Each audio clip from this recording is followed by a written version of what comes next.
Hello YouTube, it's video number 4 of the Land Rover Series 3.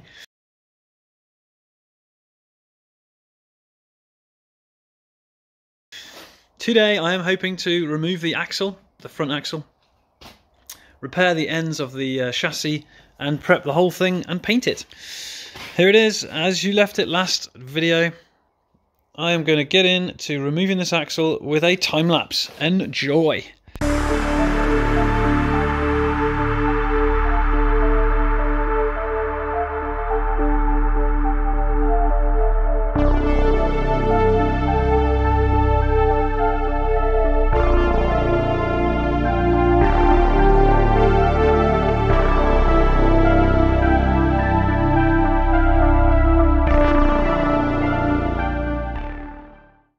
Right, I've had a good look now, a bit of a smash around with the hammer.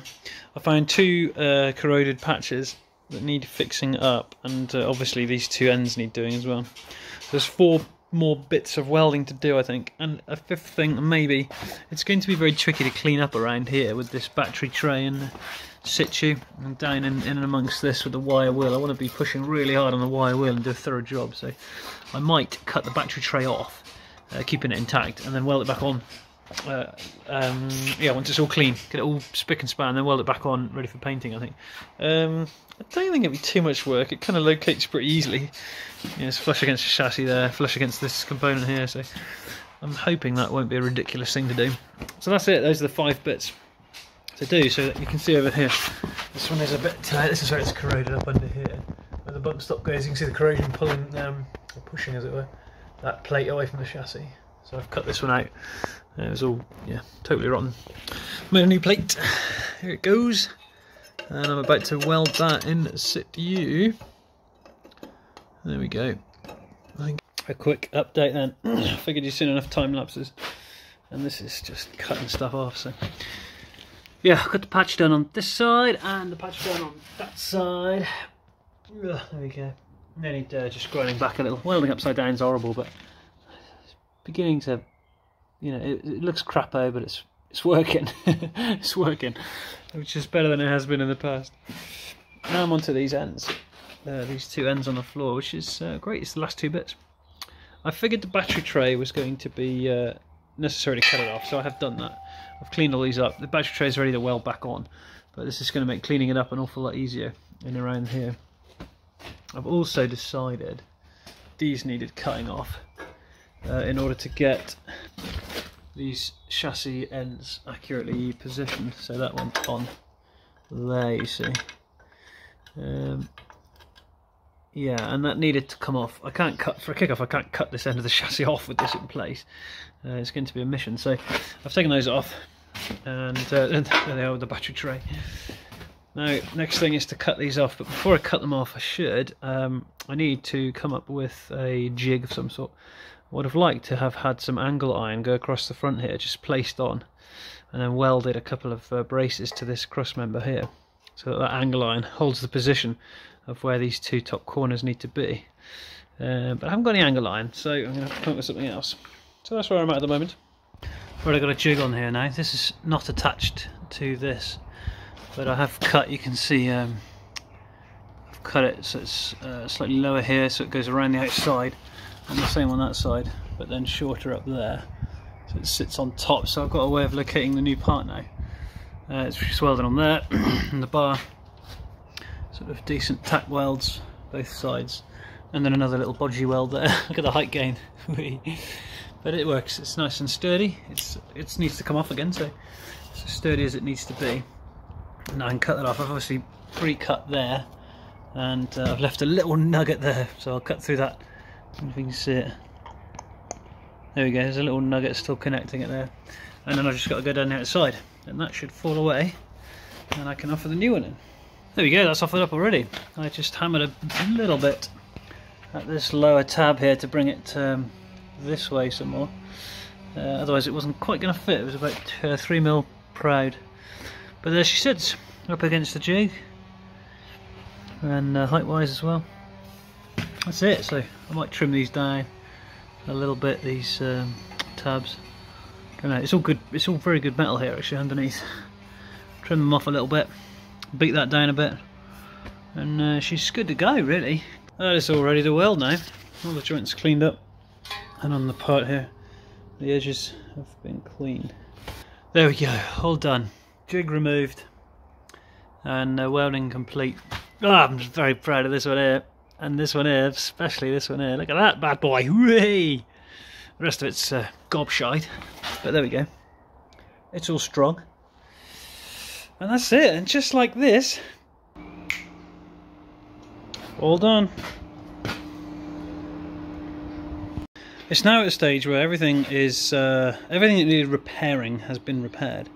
There were 13 chassis repairs on the rear half 6 months ago when I did it, and there's 11 on the front, so 24 chassis repairs. That includes outriggers and patches like this. So yeah, she's been patched up alright. Now what remains is to clean it, paint it, and put those components back. So these corners might need a little bit of dressing, if you like, a little bit of grinding off to get them to fit back where they're meant to be. But they need to go there, and the other side. So I'm going to clean underneath, so they're all ready for paint, and the inside of these. Now it's nice and easy because they're off. And then I'm going to put them back on. The same with the battery. I'm going to clean the hell out of this area, and then the battery tray itself, clean that like mad, and then weld that back on. And that should be me done with welding. Then I'm going to be grinding back some of these peaks and troughs. You can see, if I can get you down low there, you can see that weld is a bit lumpy there. So I'm going to take a few of these peaks off. They're all over the shop, neaten it up a little bit, and then wire wheel the entire front half of the chassis, and then paint it. The hard work's done. Nah, this was easy.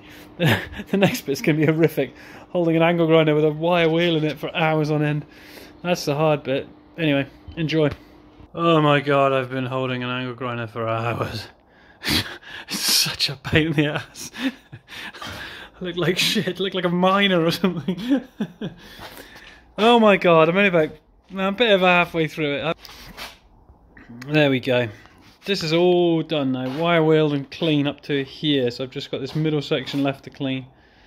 3 outriggers and 2 cross members. Looks like I'm doing the Holy Trinity there. Yeah, it's coming along. It's boring watching, so yeah, no video. And I got to these bushes here. This is the rear spring mount for the front springs, with the rear of the spring. And I looked and I thought, you know what, those look alright. I might be lazy and leave them, but as I carried on cleaning here and there, I sort of started thinking better of it, but I better do it. So, yeah, push those out with a set of round things with a thread in the middle, which I used, I think, on an old E36 to pull a rear trailing arm bush or something weird like that. But only this centre steel and the rubber came out, leaving these stuck in the hole. So then I used the die grinder to grind away at the base of it, look, and then it pops out easily once you've done that, as I'm sure you know. And you can see a fairly minimal impact for where the die grinder has gone. The beauty of that is, rather than a saw, it's not too much of a stress razor because it leaves a nice smooth dimple rather than a rectangular cut line, if you see what I mean. So the die grinder is a good thing to use, and it's a lot less manual labour. You just sit there going, there's my new bush, or bushing, or whatever you want to call it. Steel with a rubber bush with another steel, that's got to be pressed in there.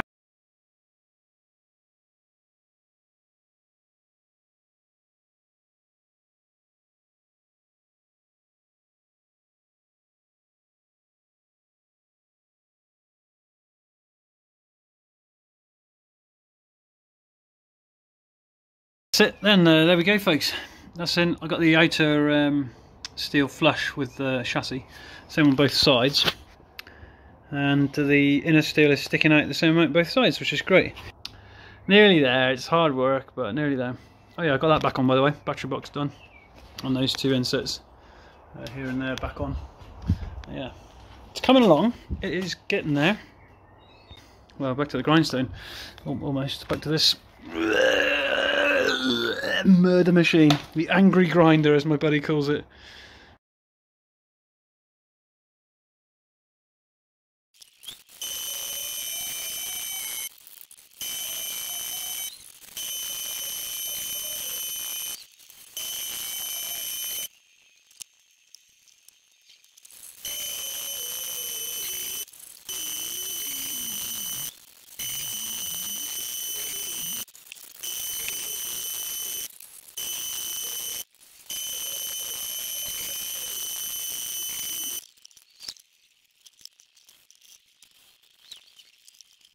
there we go, folks. She's all painted up.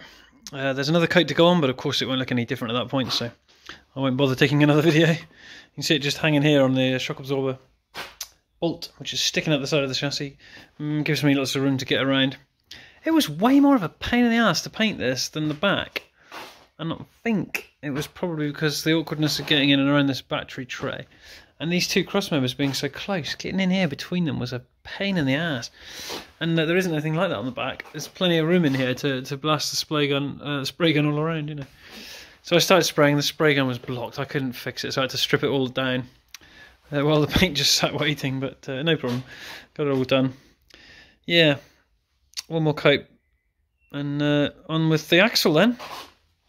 So I hope you've enjoyed watching this video. That is it for the chassis. I mean, there's some assembly, of course, but yeah, next is the strip down of this thing, clean up, repaint, and fit new brakes certainly, and possibly other joints. But if it's anything like the rear axle, I found very few worn parts on them. Really, I think this Land Rover's done very few miles. It's just suffered from time and exposure to the weather. So yeah, I'll get into that next. And then after that, I'll reassemble that with the new parabolic springs and new Munro dampers and so on, steering arms and bits and bobs. Then it's onto the engine, the fun bit, the best bit before suffering the misery of swapping everything from the bulkhead. Yeah, that's it then. That's it. On with the axle, the next video. Thank you so much for watching, folks. I really hope you're enjoying my little fixing up the Land Rover videos.